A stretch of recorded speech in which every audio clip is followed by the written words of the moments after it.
So if you take a second to look at this cartoon, it's interesting that we're here talking about how to get kids out of the house, how to get them safely walking and biking and running and outside. And you can see even from pop culture today that we have an additional challenge because they're often not out of our sight as adults. So how do we change that, and how do we examine that trend? Our next speaker, Kerstin Carr, brings a very interesting professional planning and personal perspective to this trend. Welcome, Kerstin Carr.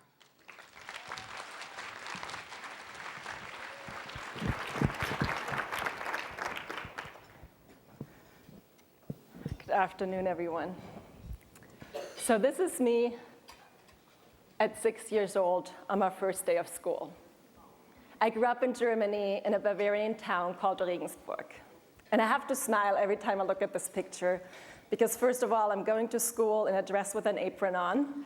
I have white socks and sandals, and I'm carrying this massive cone around with me. And this cone is actually called a Schultüte, and it's a long-standing tradition in Germany that parents or grandparents give their children this cone to celebrate this big milestone in their life. And it contains candy and sweets and small school supplies. So on that first day of school, my mom walked with me. But most days afterwards, I walked by myself. And I recently mapped out my route to school, and I found out that it was less than half a mile. But I did have to cross 2 major intersections. Now know that walking to school alone was nothing special because everyone was doing it. But I do remember feeling a sense of independence and responsibility and community. My daily trips to school taught me a lot about myself, about my friends, and the environment I lived in. Now remember, this was in the 80s. There were no cell phones, there was no internet, there was no easy way to get a hold of me, except maybe my mom screaming down the balcony my name and hoping that I would hear her. But we did have these, phone booths, and they were there for really 3 main reasons. 1, to call your parents and let them know that you'd be past your curfew. 2, to make emergency calls. And 3, if you were like me, you would open up that massive phone book, pick out a random number, and make prank calls to strangers. So I had a lot of fun growing up.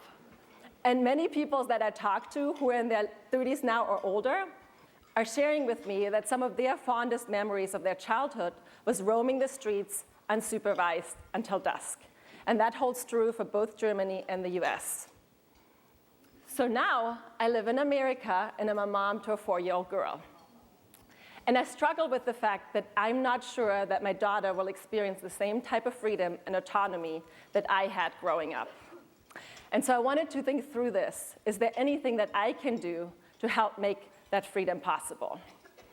And walking and biking to school seems such a natural first step in easing us parents into the notions of letting our children walk alone. Now I know you all know this because that's exactly why you're here at this conference. But in the US, we experienced a drastic decline of children walking and biking to school, just over 15 years. And the CDC says that there are really 4 main reasons for this decline: distance from home to school, traffic-related dangers, weather, and crime-related dangers.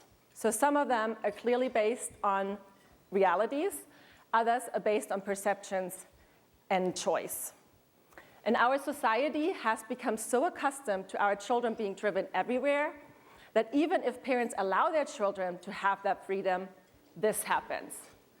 Labeled as free-range parents and ticketed by the police for allowing their children to walk alone.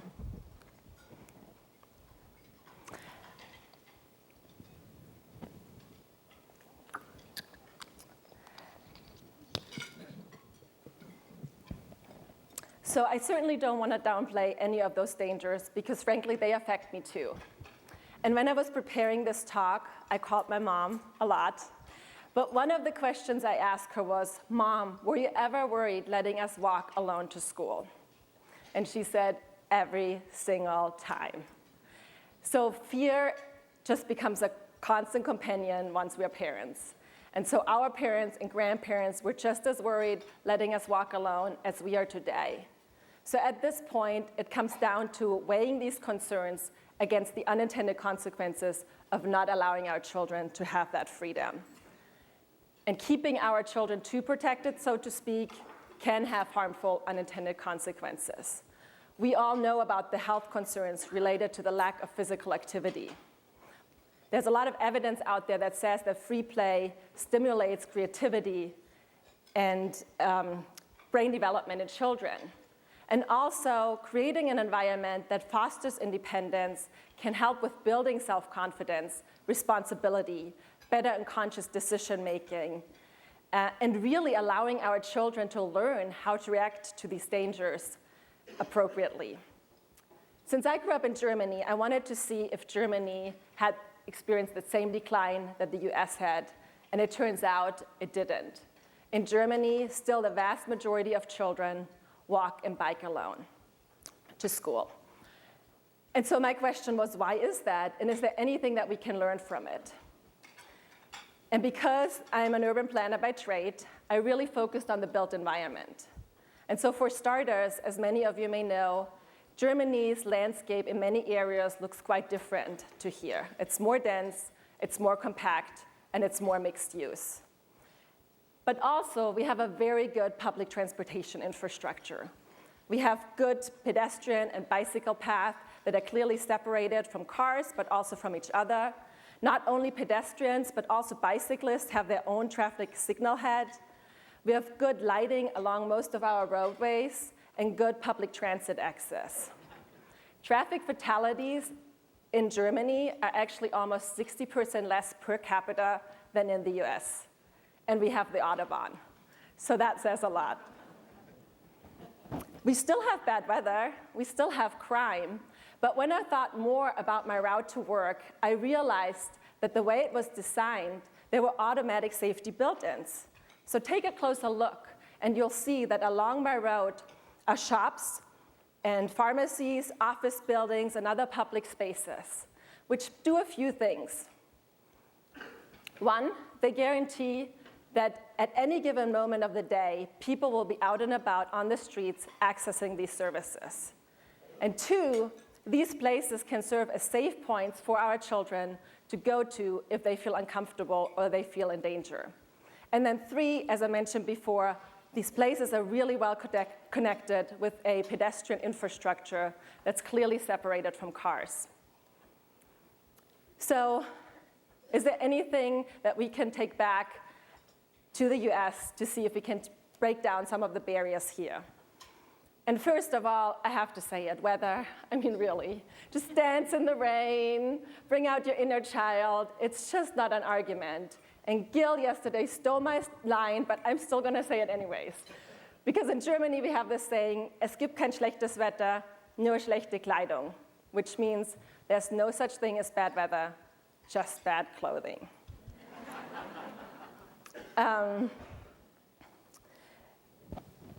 So weather is something that we can't control, but we can embrace it.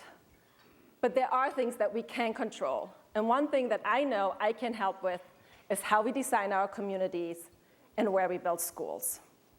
And when we talk about designing our communities, I want you to think about a question. And it's a question that I stole from one of my coworkers who in 1994 wrote an editorial about exactly these issues, clearly ahead of his time. And the question is, and I paraphrase here, a community can be a good community to raise a child, but is it also a good community to be a child?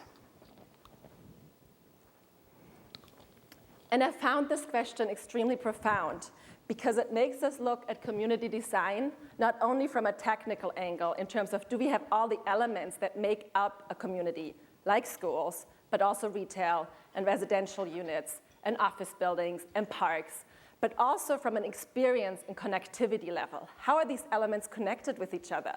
Do they promote human interaction? Are they inviting to people? Do they make it easy for a child to get around? We all know that the school's primary purpose is to provide education for our children. But let's not forget that the walk to school can be a classroom in itself. I know I can make that classroom a reality by myself. I know schools can't do it in silo.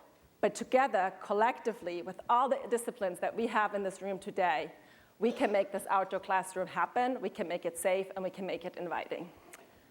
So today, I want to make this pledge. As a professional, I'm committed to work towards making a safe and inviting infrastructure to make freedom for our children possible. And as a mom, I'm committed to making the tough choice to give my daughter the freedom to be a kid, to let her walk, to let her bike, to let her go. Thank you.